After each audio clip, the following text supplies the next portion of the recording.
Dal Vangelo secondo Luca.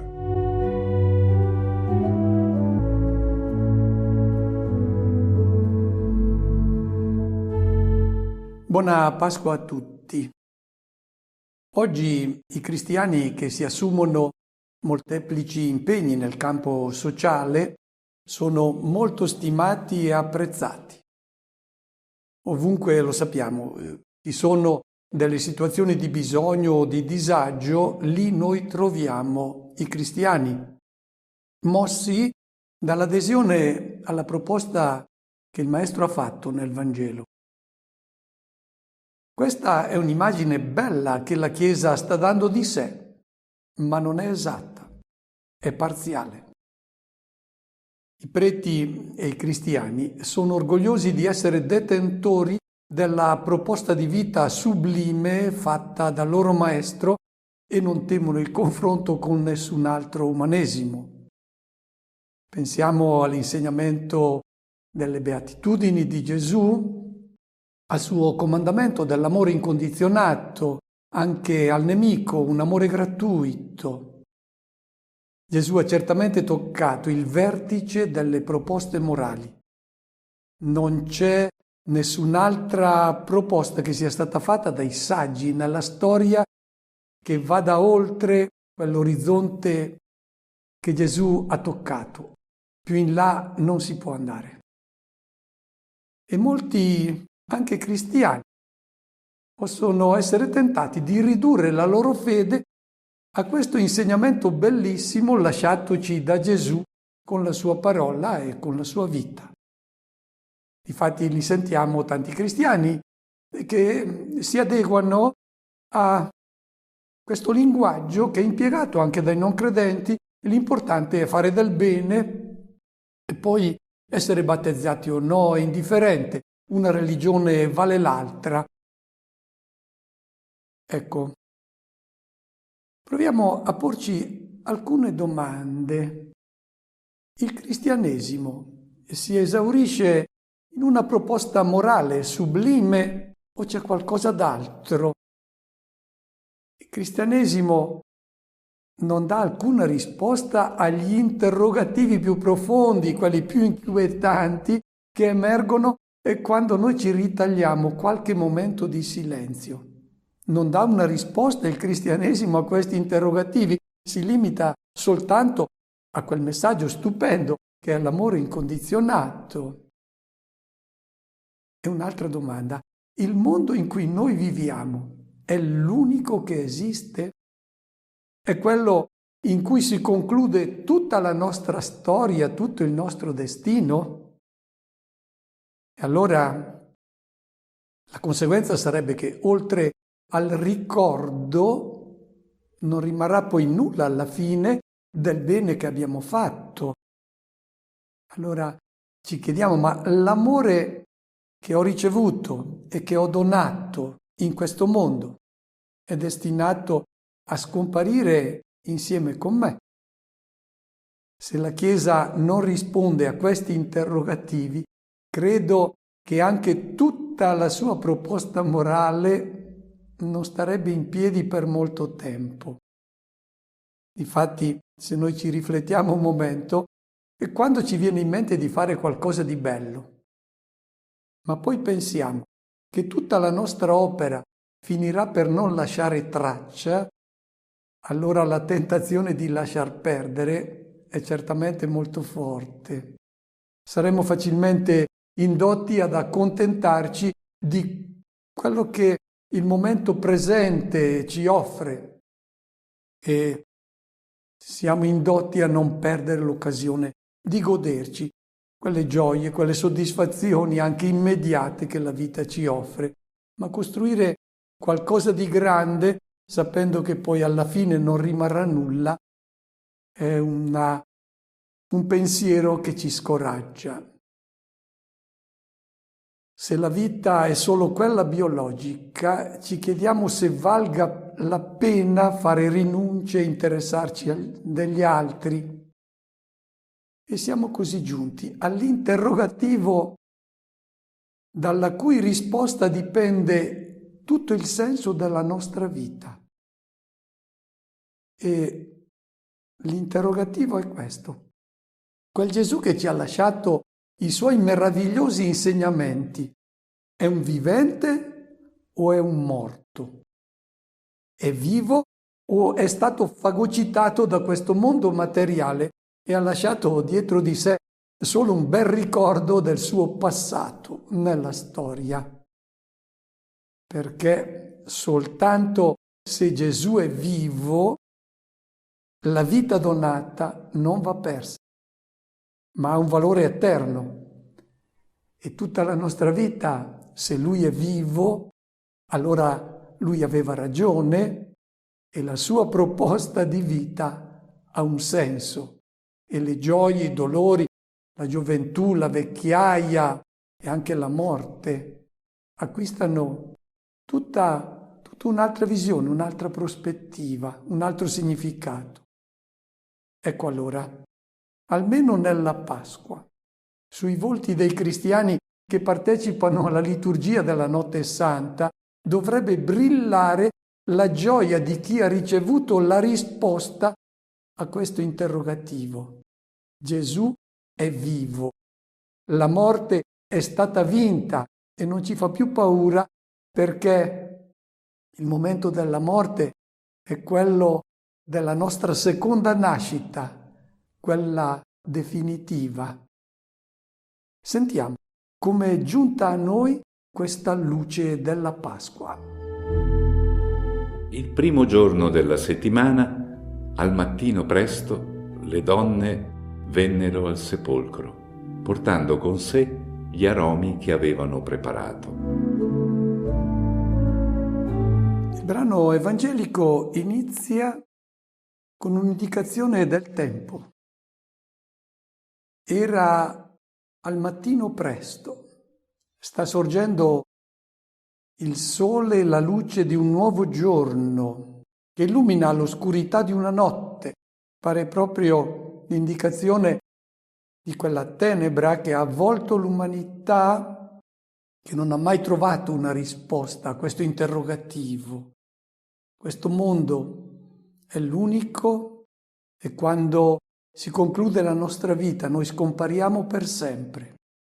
Era tenebra fitta nelle menti degli uomini da sempre. Sorge adesso un nuovo giorno. E vengono al sepolcro delle donne con degli aromi. Possiamo chiederci che cosa si aspettavano di trovare nel mattino di Pasqua. Una salma. E il loro obiettivo era quello di imbalsamarla, di mummificarla. Sono dei tentativi disperati dell'uomo di trattenere la persona amata, un tentativo di vincere la morte. In realtà imbalsamare o mummificare significa costruire un monumento alla vittoria della morte. Qual era il destino dell'uomo secondo la concezione degli israeliti? Cosa avevano in mente queste donne che andavano al sepolcro? Cosa si aspettavano? Incontrare una salma.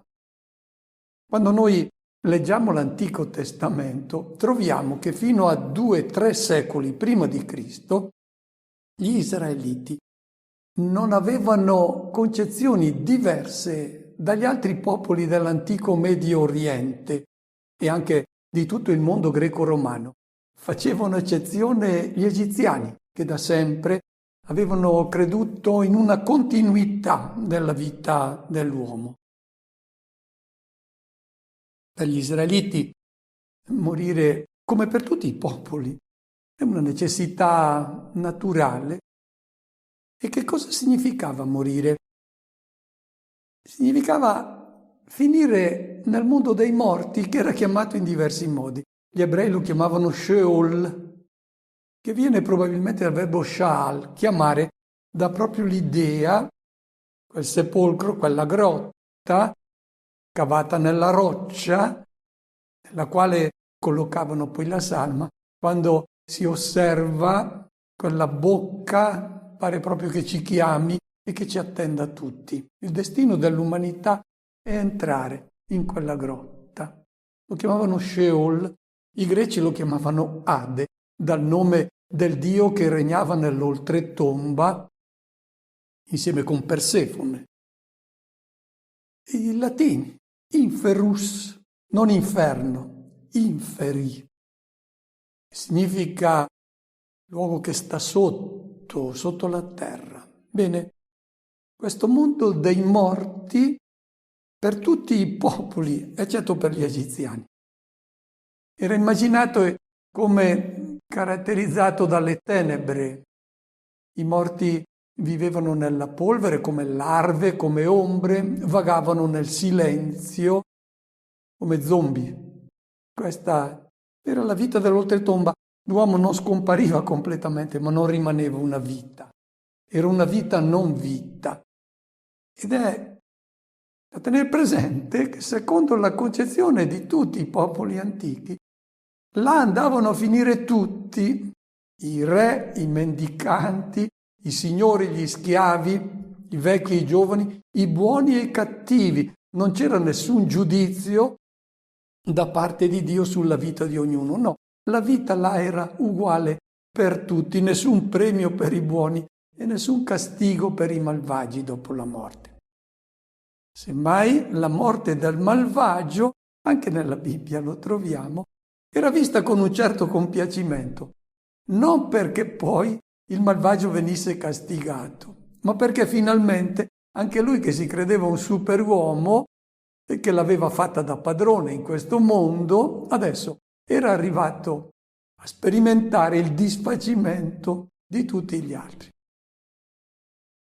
E va notato che l'israelita, e lo troviamo nella Bibbia, non considerava questo passaggio dal mondo nostro al mondo dei morti come un qualcosa di terrificante. Era una condizione naturale che potesse scendere nello Sheol faceva problema solo se non entrava in quella grotta carico di anni, perché se aveva vissuto in pienezza la sua vita andava a riunirsi ai suoi antenati.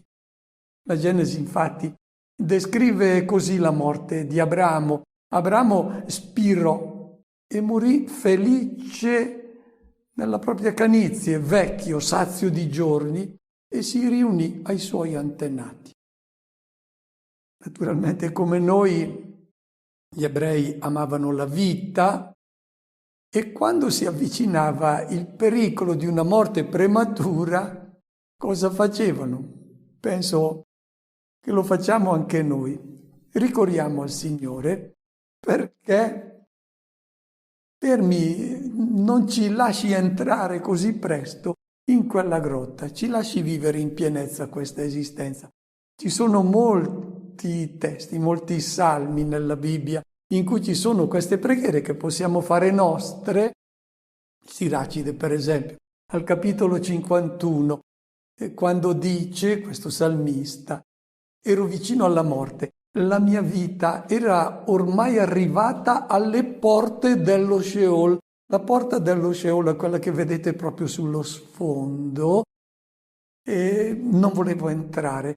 Allora mi sono ricordato della tua misericordia, o Signore, e tu mi hai tirato indietro, non mi hai lasciato che fossi inghiottito da quella bocca. Oppure il Salmo 30, Signore, tu dagli inferi mi hai fatto risalire, mi hai ridato vita, cioè non solo ero vicino a quella bocca che mi voleva mangiare, ma ero anche entrato, ma tu mi hai tirato fuori. È stata chiaramente di una malattia che lo aveva proprio portato fino quasi dentro gli inferi, dentro lo Sheol. Oppure anche il Salmo 30, molto bello. Signore, io ho gridato e tu mi hai guarito, hai fatto risalire la mia vita dallo Sheol. Ero proprio arrivato dentro. Tu mi hai ritirato fuori. Ecco, e questa era la concezione di tutti i popoli, quella che avevano in mente anche quelle donne che sono andate al sepolcro. C'era un'unica differenza significativa. tra Israele e gli altri popoli è che per i pagani nell'Ade c'era un dio, Plutone, che governava il regno dei morti. E questo anche gli egiziani. Il dio Ra, il dio Sole, alla sera, giunto a occidente, proseguiva il suo corso e durante la notte illuminava il mondo dei trapassati. Il Dio di Israele non aveva nulla a che fare col mondo dei morti. Dio di Israele è il Dio della vita e non metteva piede nel regno delle ombre. Lì non c'era alcun Dio. E allora capiamo le preghiere di molti salmi. Quando la persona malata dice al Signore: non lasciarmi entrare là nello Sheol, perché poi non posso più lodarti, non riceveresti più le mie lodi, perché tu non hai nulla a che vedere con questo regno dei morti. E l'uomo non si è mai rassegnato a questo destino di una vita di larve. E negli ultimi secoli, prima di Cristo, avevano cominciato a evolvere le idee. Fra i greci, lo sappiamo, da alcuni secoli si era cominciato a parlare dell'immortalità dell'anima, questa distinzione fra ciò che è materiale, che rimane qui, e l'anima invece che continua a vivere. Questa idea avevo fatto molta fatica ad essere accolta fra gli ebrei, presso i quali si stava diffondendo invece un'altra convinzione, non fra tutti gli ebrei, era una minoranza, fra i farisei, ed era quella della risurrezione. Ma com'era intesa questa risurrezione? Come un ritorno a questa vita. E lì le opinioni poi variavano. Qualcuno diceva che sarebbero risolti soltanto i giusti, mentre invece i malvagi, quelli non sarebbero risorti, ma sempre un ritorno a questa vita. Ricordiamo quello che Marta risponde a Gesù, dice: so che il mio fratello Lazzaro risorgerà nell'ultimo giorno, perché era un giusto. Ma questa risurrezione non è che convincesse le persone. Fra milioni di anni ritornare a questa vita ha forse un senso. E stiamo attenti, perché qualcuno è fermo ancora, anche fra i cristiani, a questa concezione che era quella dei farisei: un giorno questo nostro fratello risorgerà, ritornerà ad avere quel corpo che adesso noi consegniamo là nel sepolcro. E allora sorgono molti interrogativi: perché il Signore mi priva del corpo per poi ridarmelo di nuovo? Non ha molto senso. E difatti non è questo il messaggio della Pasqua, non è questa risurrezione nella quale credevano i farisei. Sentiamo che rivelazione avviene nella Pasqua. Le donne trovarono che la pietra era stata rimossa dal sepolcro e, entrate, non trovarono il corpo del Signore Gesù. E avvenne, mentre le donne non capivano più nulla dell'accaduto, ecco due uomini presentarsi a loro in abito sfolgorante. Quando le donne arrivano al sepolcro, trovano la pietra rotolata via. Quella pietra separava il mondo dei vivi da quello dei morti e qualcuno l'aveva fatta rotolare via. Non doveva più essere separato il mondo dei vivi da quello dei morti. E il fatto che la pietra sia stata rotolata sembra l'invito alle donne a guardare dentro. Quella preda della morte non c'è più, è scomparsa.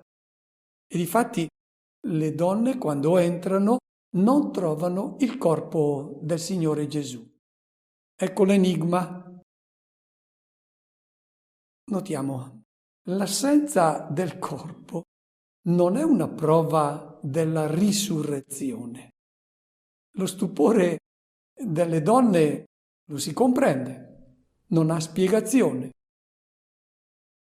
E difatti il testo dice: non capivano più nulla, letteralmente si trovarono senza via di uscita. Ed è a questo punto che si inserisce la risposta di Dio, presentata dagli evangelisti in modo diverso. Marco dice che le donne hanno visto un giovane, il significato è bello, si aspettavano una vita non vita, vecchia, no, giovane. L'Evangelista Giovanni dice che la Maddalena ha visto 2 angeli. E Matteo descrive una scena terrificante a cui pare che assistano le donne. Ci fu un grande terremoto, un angelo del Signore scese dal cielo, fece rotolare la pietra e si sedette sopra. È proprio la vittoria sulla morte. Fa rotolare la pietra e si siede, proprio da vincitore.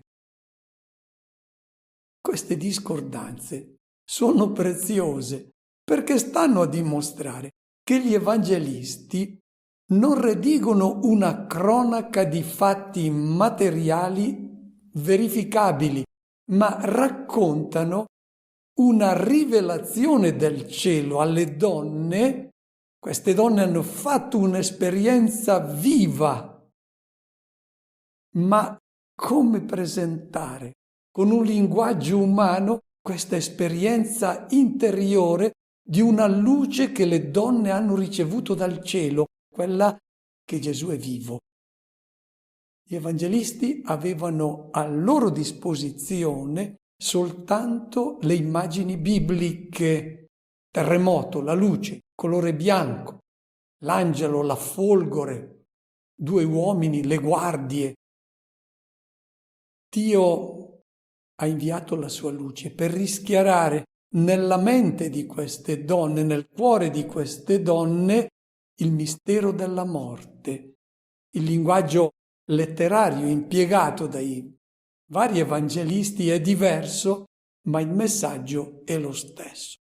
E per comprendere questo linguaggio diverso, con cui questi 4 evangelisti hanno presentato il loro messaggio, va tenuta presente un'osservazione importante, perché c'è un equivoco che ancora oggi molti cristiani hanno in mente.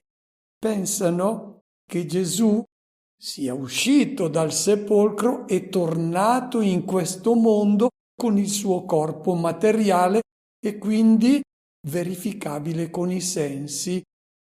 La risurrezione di Gesù non è un evento verificabile con i sensi, perché non è un ritorno alla vita di questo mondo. Da quella bocca dello Sheol non si torna più indietro, neppure Gesù è ritornato di qui. Difatti, quella scena di Gesù che esce vittorioso dal sepolcro, spalanca il sepolcro e poi esce con quel vessillo della croce. Questa scena è nata dalla fantasia dei pittori. Nessun evangelista la racconta e non potevano farlo perché non si è trattato di un evento verificabile con i sensi. Se Gesù fosse tornato in questo mondo con il suo corpo, perché non si è presentato là nelle strade di Gerusalemme a farsi rivedere? Quella non è risurrezione. Quella sarebbe stata una rianimazione di un cadavere.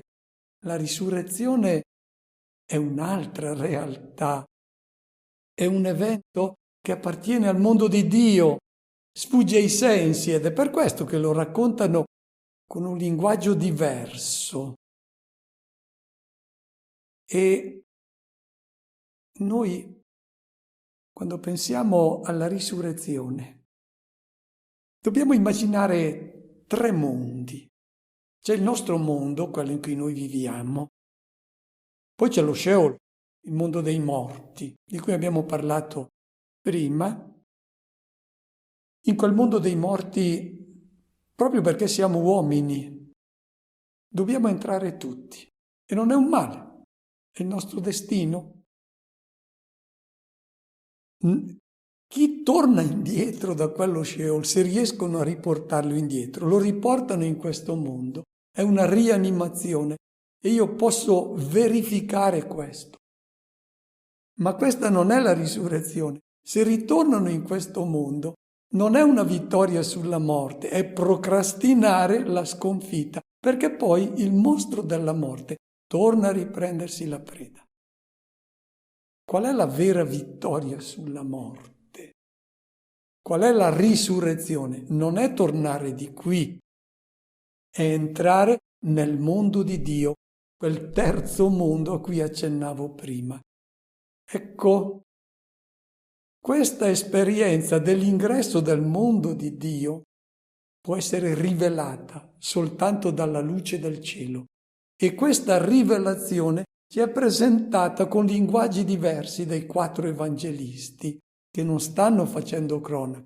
Avrebbero fatto cronaca se Gesù fosse tornato di qui. Luca, che linguaggio impiega? Parla di 2 uomini in veste sfolgorante, immagini bibliche. Il numero 2, 2 uomini, significa che la testimonianza è attendibile, perché ci volevano 2 uomini, perché una testimonianza dovesse essere accettata. E poi sono rivestiti di bianco e la veste bianca indica che coloro che portano questo messaggio vengono da Dio. Sono la spiegazione data da Dio a questa assenza del corpo.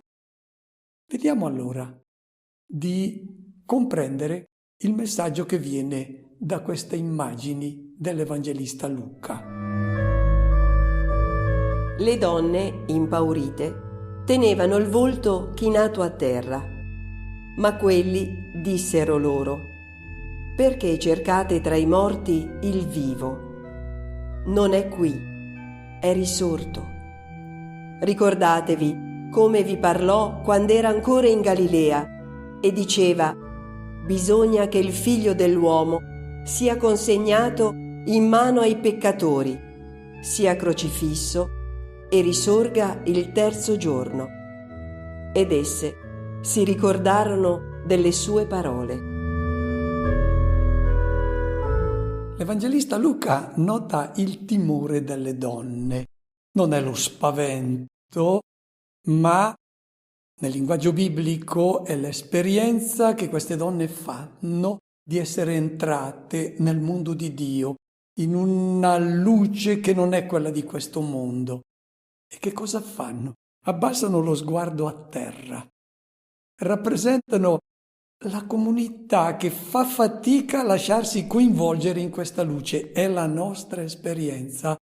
Facciamo fatica ad accettare questa luce che ci mostra il senso del nostro esistere in questo mondo.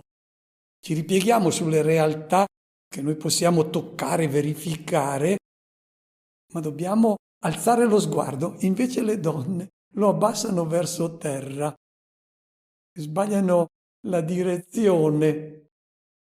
In seguito, quando Gesù entra nel mondo di Dio, l'ascensione, staranno a guardare verso il cielo e la voce, saranno ancora 2 uomini che diranno: perché guardate verso il cielo? Guardate verso la terra.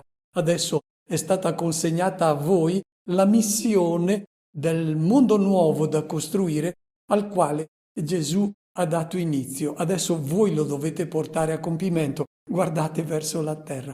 Guardano sempre nella direzione sbagliata. Prima bisogna guardare verso l'alto ed accogliere la luce che dissolve la tenebra che ha sempre avvolto l'umanità sul mistero della morte. Adesso non più. Adesso sappiamo qual è il destino dell'uomo. E la voce, il messaggio di questi 2 uomini, quindi il messaggio del cielo garantito: perché cercate il vivo tra i morti, non il rianimato. Fosse stato il rianimato, avreste avuto il diritto di cercarlo perché era tornato tra di noi. No, non è tornato di qui. È andato nel terzo mondo, quello definitivo, che è il mondo di Dio. Questa è la vittoria sulla morte. Si è vivi pienamente e definitivamente quando si entra in questo mondo. E allora adesso le donne cominciano a capire che il sepolcro, lo Sheol, è stato trasformato dall'intervento di Dio in un grembo dal quale è nata una nuova vita. E Dio è stato la levatrice che ha provocato questo parto. È passato di qui. Voi lo cercate nel sepolcro, non è qui. E non solo non c'è più lui, ma non c'è più nessuno adesso nello Sheol. Perché? Perché quando è entrato il Figlio di Dio, che ha fatto la nostra stessa esperienza di essere mortale, perché l'uomo non può essere diverso, l'uomo è mortale per sua natura, quindi deve entrare in questo Sheol. Ma la luce è questa, che lo Sheol è un grembo dal quale si nasce poi al mondo di Dio, alla vera vita, quella definitiva. Quando è entrato Gesù in questo Sheol, è entrata la vita dell'Eterno e quello Sheol è stato svuotato. Sono stati introdotti tutti nella casa del Padre del cielo. E continua il messaggio di Dio. Ricordate come vi parlò quando era ancora in Galilea. Le donne desideravano vedere Gesù, come anche noi oggi, ma il risorto può essere colto soltanto con lo sguardo della fede. Lo sguardo materiale, anche noi ai funerali, che cosa vediamo? Una bara con le spoglie. Questo è lo sguardo materiale. Più in là il nostro sguardo non può andare. A questo punto entra lo sguardo di fede che porta a farti vedere l'invisibile, cioè il destino. E questa rivelazione ci può venire soltanto dal cielo. E dice il messaggio di questi due uomini: ricordate ciò che vi ha detto. Ciò che dà inizio allo sguardo di fede, che ti fa vedere l'invisibile, è il ricordo di ciò che Gesù ha detto. Ricordate le sue parole, aprite il cuore alla sua parola, perché ai puri di cuore è poi dato di vedere l'invisibile, di vedere Dio. E i puri di cuore sono coloro che non hanno la mente e il cuore inquinato dagli idoli di questo mondo, dall'ipocrisia, dalla doppiezza. Persone dal cuore puro sono preparate ad accogliere questa luce e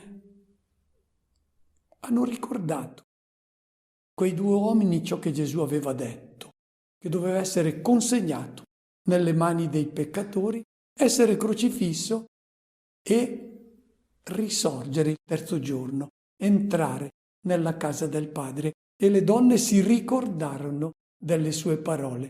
Da quel momento alle donne è stata donata questa visione del destino che Gesù aveva avuto, cioè non era rimasto nel sepolcro, ma il suo destino, che sarà quello poi di ogni suo discepolo e di ogni uomo, il destino è la casa del Padre. E adesso le donne partono dal sepolcro. E questo è il momento in cui il loro cuore si è aperto alla fede nel risorto. È il ricordo delle parole del Signore che ha gettato la luce sugli eventi, altrimenti sarebbero stati eventi assurdi. E adesso chi ha il cuore puro e che ha visto con lo sguardo della fede il risorto, ecco che sente il bisogno di andarlo ad annunciare ai fratelli. Tornate dal sepolcro, le donne annunciarono tutto questo agli 11 e a tutti gli altri. Erano Maria Maddalena, Giovanna e Maria, madre di Giacomo. Anche le altre, che erano con loro, raccontavano queste cose agli apostoli. Quelle parole parvero a loro come un vaneggiamento e non credevano ad esse. Pietro tuttavia si alzò, corse al sepolcro e, chinatosi, vide soltanto i teli e tornò indietro, pieno di stupore per l'accaduto. Le donne si allontanano dal sepolcro e corrono ad annunciare l'esperienza che hanno fatto ai discepoli. Vengono nominate queste donne, la Maddalena, Giovanna, Maria di Giacomo. Sono le firme dei testimoni di queste donne che per prime hanno fatto questa esperienza straordinaria. Qual è la reazione dei discepoli? Non credono.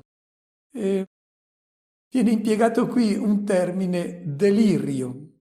Hanno pensato che stessero delirando queste donne. L'eros, delirio, compare soltanto qui, l'unica volta nel Nuovo Testamento, e ci dà l'idea di come sembrasse assurdo ciò che le donne raccontavano. Questo significa che il pensiero di una risurrezione non sfiorava nemmeno la mente dei discepoli. Sono stati colti di sorpresa, non erano preparati a questo. Ed è un messaggio per noi. Il cammino che hanno fatto le donne e quello che stanno facendo i discepoli nel racconto di Luca è il nostro cammino. Si parte dal pensiero che sia un delirio questo discorso. L'incredulità è un passaggio obbligato, perché altrimenti se noi partiamo da certezze vuol dire che stiamo confondendo la risurrezione con la rianimazione e allora pretendiamo prove. Non ci sono prove.